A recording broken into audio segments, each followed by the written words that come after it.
വീടിന് കാവലായി തോക്കല്ല, ഫയർ എക്സ്റ്റിങ്വിഷറുകൾ. ഇത് പാലസ്തീനിലെ വെസ്റ്റ് ബാങ്കിലെ തൊയ്ബയിലെ ക്രൈസ്തവരുടെ കണ്ണീരിന്റെ കഥയാണ്. വീടിന് കാവലായി ഒരു തോക്കല്ല അവർ ഉപയോഗിക്കുന്നത്, 2 ഫയർ എക്സ്റ്റിങ്വിഷറുകളാണ് അവർ കിടപ്പുമുറിക്കരികിൽ സൂക്ഷിക്കുന്നത്.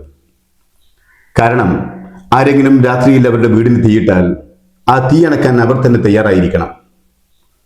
ഇതൊരു സിനിമയിലെ രംഗമല്ല, അധിനിവേശ വെസ്റ്റ് ബാങ്കിലെ ത്വയ്ബ എന്ന ചെറിയ പാലസ്തീൻ പട്ടണത്തിൽ നിന്ന് വരുന്ന യാഥാർത്ഥ്യമാണ്.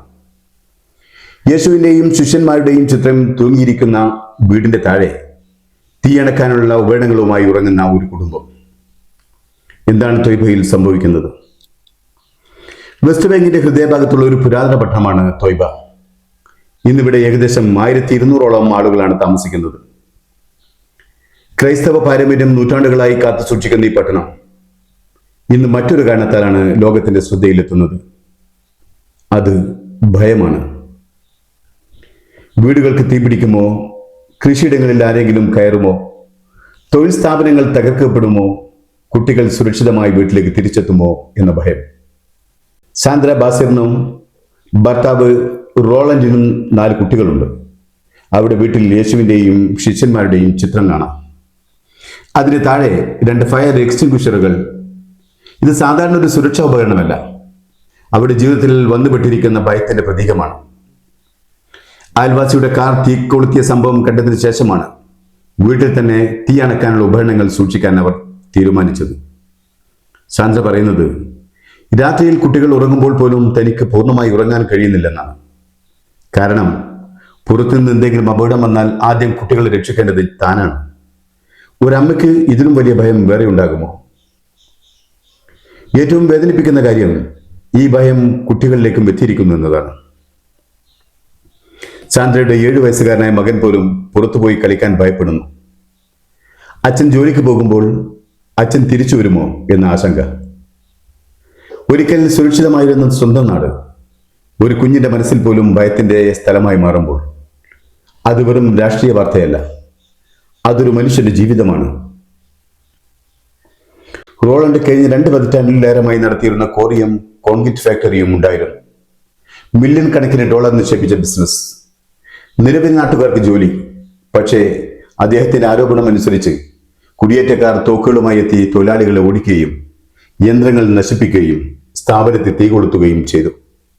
ഒടുവിൽ ബിസിനസ് അടച്ചുപൂട്ടേണ്ടി വന്നു. ഒരു മനുഷ്യന്റെ ജീവിതകാലത്തെ സമ്പാദ്യം ഒരു ദിവസം കൊണ്ട് തകർന്നു പോകുന്നത് എങ്ങനെയായിരിക്കും? റിപ്പോർട്ട് പറയുന്നതനുസരിച്ച് മാർച്ചിൽ വലിയൊരു സംഘം ക്വാറിയിൽ പ്രവേശിച്ചു. ഓഫീസ് തകർത്തു, CCTV ക്യാമറകൾ നശിപ്പിച്ചു, വൈദ്യുതി സംവിധാനങ്ങൾ തകർത്തു. റോളണ്ട് അധികാരികളെ സമീപിച്ചെങ്കിലും തനിക്ക് സംരക്ഷണം ലഭിച്ചില്ലെന്നാണ് അദ്ദേഹം പറയുന്നത്. ഇതാണ് അദ്ദേഹത്തെ ഏറ്റവും കൂടുതൽ വേദനിപ്പിക്കുന്നത്. എന്റെ ബിസിനസ് പോയി, ഇനി എന്റെ വീടും കുടുംബവും പോകുമോ എന്ന ചോദ്യമാണ് അദ്ദേഹത്തിന്റെ മനസ്സിലുള്ളത്. ത്വയ്ബയിലെ പ്രശ്നം വീടുകളിലോ ബിസിനസ്സുകളിലോ മാത്രം ഒതുങ്ങുന്നില്ല. കൃഷിയിടങ്ങളിലേക്കും പ്രശ്നം വ്യാപിച്ചിരിക്കുന്നു എന്നാണ് നാട്ടുകാരുടെ ആരോപണം. ആടുകളും മറ്റു മൃഗങ്ങളും കൃഷിയിടങ്ങളിൽ മേയുന്നു. കിണറുകളും വെള്ളത്തിന്റെ ഉറവിടങ്ങളും സംബന്ധിച്ചും തർക്കങ്ങളുണ്ട്. തങ്ങളുടെ ഭൂമിയിലേക്ക് പ്രവേശിക്കാനും കൃഷി ചെയ്യാനും പോലും കഴിയാത്ത അവസ്ഥയാണെന്ന് ചിലർ പറയുന്നു. പക്ഷെ ഇതെല്ലാം ചേർന്നുണ്ടാക്കുന്ന ഏറ്റവും വലിയ അപകടം മറ്റൊന്നാണ്: പലായനം. ത്വയ്ബയിലെ ക്രൈസ്തവ കുടുംബങ്ങളിൽ ചിലർ ഇതിനകം ഇവിടെ നിന്ന് വിട്ടുപോയി. ചിലർ അമേരിക്കയിലേക്ക് കുടിയേറി, ചിലർ യൂറോപ്പിലേക്ക്. അങ്ങനെ ഓരോ കുടുംബവും പോകുമ്പോഴും ഒരു വീട് മാത്രമല്ല ശൂന്യമാകുന്നത്, നൂറ്റാണ്ടുകളുടെ ഒരു സമൂഹമാണ് പതിയെ ഇല്ലാതാകുന്നത്. പക്ഷേ ഇനിയും ചിലർ പോകാൻ തയ്യാറാവുന്നില്ല. അവർ ചോദിക്കുന്നു, ഞങ്ങൾ എവിടേക്കാണ് പോകേണ്ടത്? ഈ മണ്ണിലാണ് ഞങ്ങളുടെ മാതാപിതാക്കൾ ജീവിച്ചത്. ഈ മണ്ണിലാണ് ഞങ്ങളുടെ പൂർവികരെ അടക്കം ചെയ്തിരിക്കുന്നത്. ഈ പള്ളികളിലാണ് ഞങ്ങളുടെ തലമുറകൾ പ്രാർത്ഥിച്ചത്. അതിനാൽ ഞങ്ങൾ ഈ മണ്ണ് ഉപേക്ഷിക്കില്ല. ത്വയ്ബയിലെ ഒരു പുരോഹിതൻ ഈ വേദനയെ വിശേഷിപ്പിക്കുന്നത് ഞങ്ങൾ ചുമക്കേണ്ട കുരിശ് എന്നാണ്. പക്ഷേ ആ കുരിശിനൊപ്പം അവർ ഇപ്പോഴും പ്രതീക്ഷയും വഹിക്കുന്നു.